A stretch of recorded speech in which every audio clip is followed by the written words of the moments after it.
The desert sky of Zerath 9 was always red. Dust storms swept across the slave mines, carrying the metallic taste of blood and rust. For most prisoners, each day was the same: dig, carry, obey, and collapse from exhaustion. But for Lieutenant Aaron Hale, today was different. Today, he was going to die. Aaron had been captured nearly 2 years ago when his small scout ship was destroyed by the Korth Dominion, the alien empire that ruled these worlds with iron claws. He had survived the crash, only to be dragged into slavery like thousands of others. Humans were rare in this part of the galaxy. Many thought they had been wiped out centuries ago.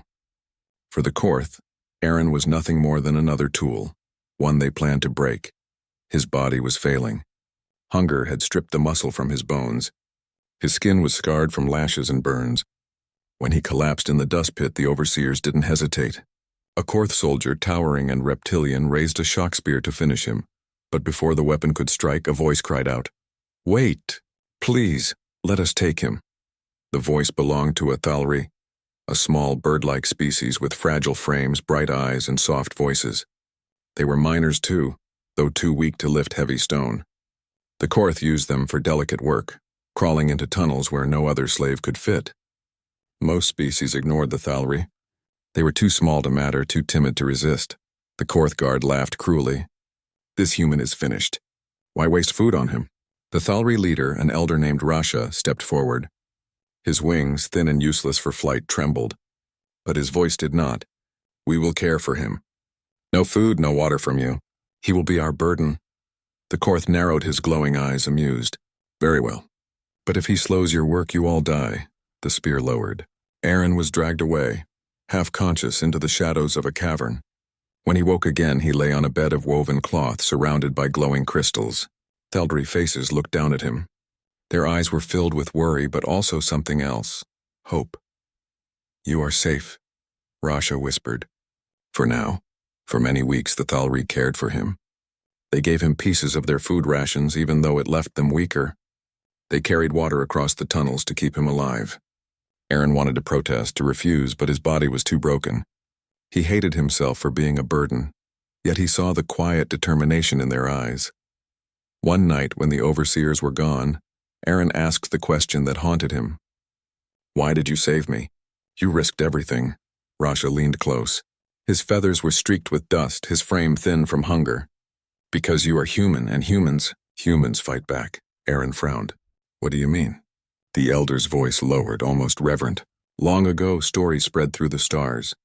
Stories of a people who stood against conquerors, who built ships to cross darkness, who never forgot kindness or cruelty. The Korth fear your kind, though they claim you are gone. We saved you because one spark can light a fire, and we need fire." Aaron lay in silence, staring at the cavern ceiling. For 2 years he had lived like a slave, beaten down until he almost believed humanity was gone. But these fragile creatures remembered. To them, humanity wasn't just a race, it was a legend. He could not let that legend die with him. As his strength returned, Aaron began to plan. The Korth were cruel but also arrogant. Their patrols were predictable, their routines rigid.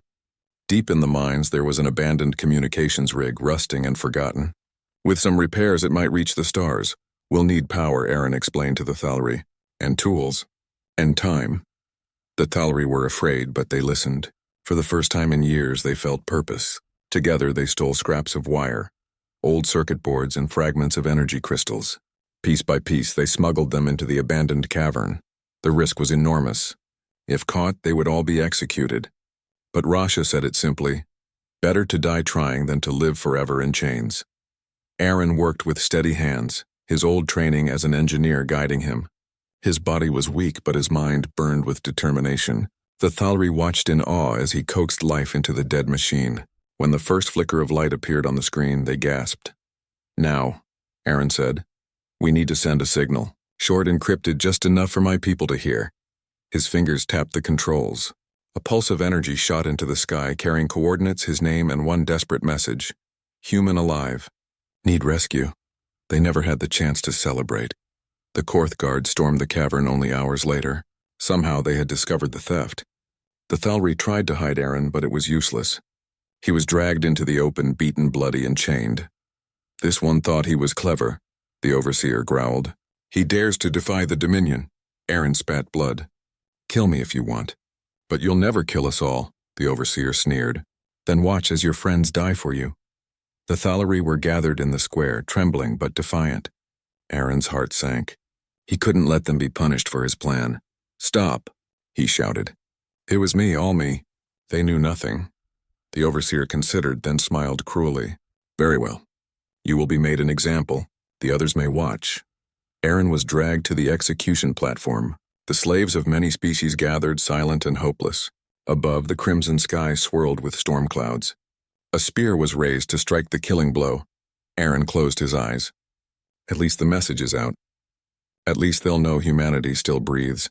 Then the ground shook. A roar split the sky. Not thunder, engines. Massive engines. Everyone looked up as black shapes descended through the clouds. Sleek metal hulls marked with a symbol Aaron thought he would never see again. The eagle of the Terran Confederacy. The first human warship broke through the storm, its weapons glowing like suns. Fighters streaked across the sky, tearing through Korth patrol craft. The ground quaked as orbital strikes hammered enemy strongholds. Gasps rippled through the slaves. The Korth shouted in panic. Aaron stared, tears filling his eyes. They came, he whispered. The overseer raised his spear again, desperate to finish the execution. But before he could strike, a thunderous blast vaporized him where he stood. Dust cleared and a squad of armored soldiers dropped from the sky. Their rifles gleamed. Their visors reflected fire. At their head, a human officer's voice rang out. Lieutenant Hale, we heard your call. You're coming home. Aaron fell to his knees, overwhelmed. The Thalari wept, clinging to each other. The slaves of every race watched in awe as the impossible happened. Humanity had returned, and they hadn't come for one man. They had come for everyone. The skies of Zareth 9 burned with fire. Human warships cut through the clouds, their cannons roaring as they tore the Korth defenses apart. For the first time in centuries, the slaves of the Dominion looked up and saw hope written in the stars. Lieutenant Aaron Hale stumbled forward as armored Terran soldiers freed him from chains. Their exosuits glimmered strong and sharp while their voices carried the familiar tone of home. Lieutenant, can you walk? A medic asked. Aaron nodded weakly. I can now. Behind him, the Thalari huddled close, afraid but filled with wonder. They had dreamed of humanity, and now they saw the dream made flesh.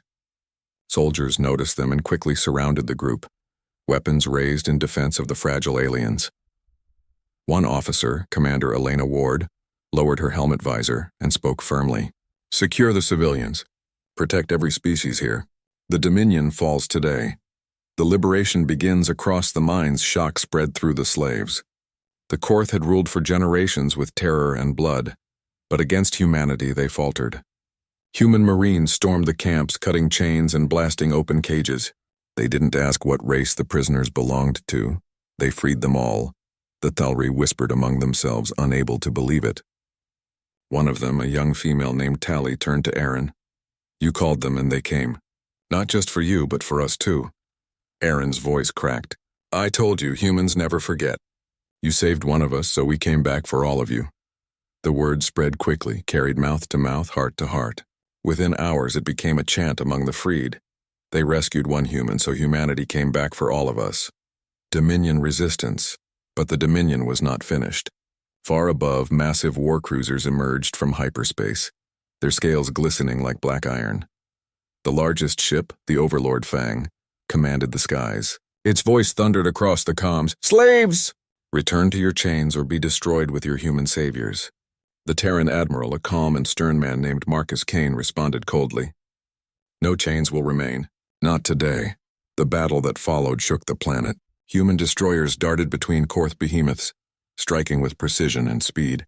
Where the Dominion relied on fear and brute force, humanity fought with cunning and coordination.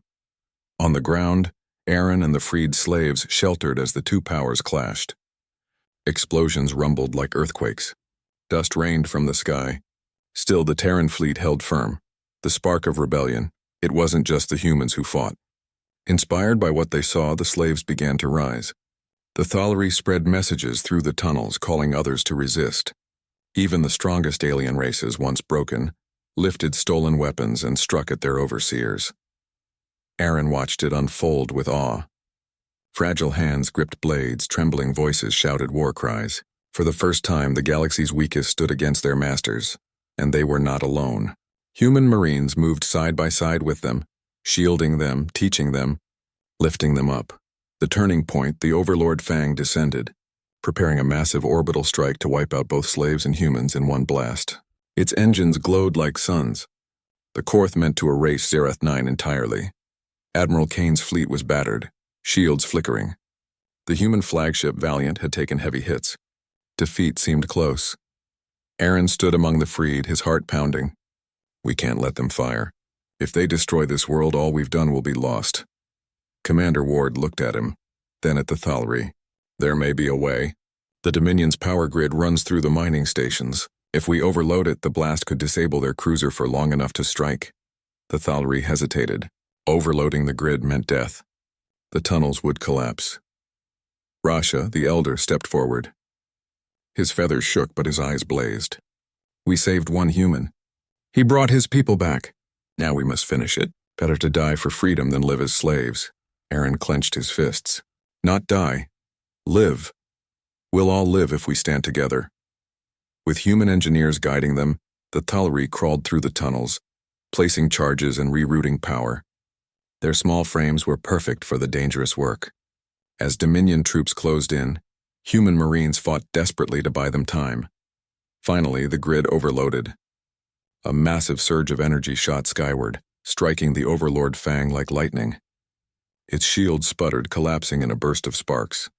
Admiral Kane seized the moment. All ships, fire everything! The Terran fleet unleashed hell. Torpedoes, railguns, plasma beams all converged on the wounded giant. The Overlord Fang exploded in a storm of fire, its fragments burning across the red sky. Cheers erupted from the ground. The Dominion's greatest weapon was gone. A new promise: when the smoke cleared, silence settled over the camp. The Korth forces fled, leaving behind their broken empire. For the first time, the slaves were free. Aaron stood beside the Thalri, watching as human soldiers distributed food, medicine, and blankets to every species without question. None were treated as lesser. All were seen as equals. Commander Ward addressed the crowd, her voice amplified across the plains. We are not here to rule you. We are not here to replace one master with another. Humanity fights for more than itself. To those who suffer, we fight for you too. The slaves listened, stunned. Never before had a power in the galaxy spoken such words. Conquerors always demanded obedience, but the humans asked only for trust. Tali whispered, "Is this real? Will they truly free us?" Aaron smiled through tears. Yes, this is what it means to be human.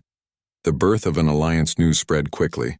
From one world to another, oppressed species rose in rebellion, inspired by Zerath 9. Whenever they called, the Terran fleet answered, not as overlords but as allies. The phrase became a rallying cry. They rescued one human, so humanity came back for all of them. It was painted on walls, shouted in streets, and carried into battle. Rasha, once a fragile elder, became a symbol of courage. The Thalri, once ignored, were now honored as the first to believe in the human legend. Aaron himself stood at the heart of it all. From a broken slave, he rose to be a voice for unity, speaking before councils of dozens of races. He never let them forget the truth. Freedom was not given by humanity alone, it was built together. The final stand. The Dominion tried to fight back. Remnants of their fleets gathered, roaring for vengeance. But now they faced not only humans, but a dozen newly freed species standing beside them.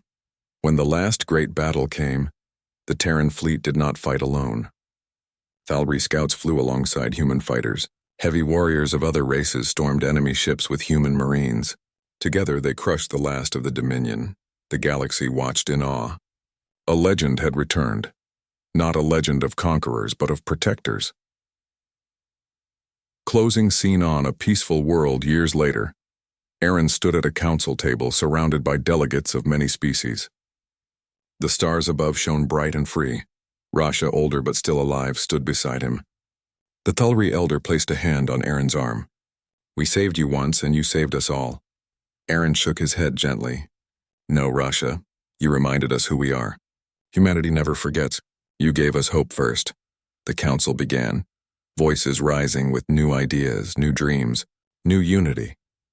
And in every corner of the galaxy, people remembered the words that had started it all. They rescued one human. So humanity came back for all of them.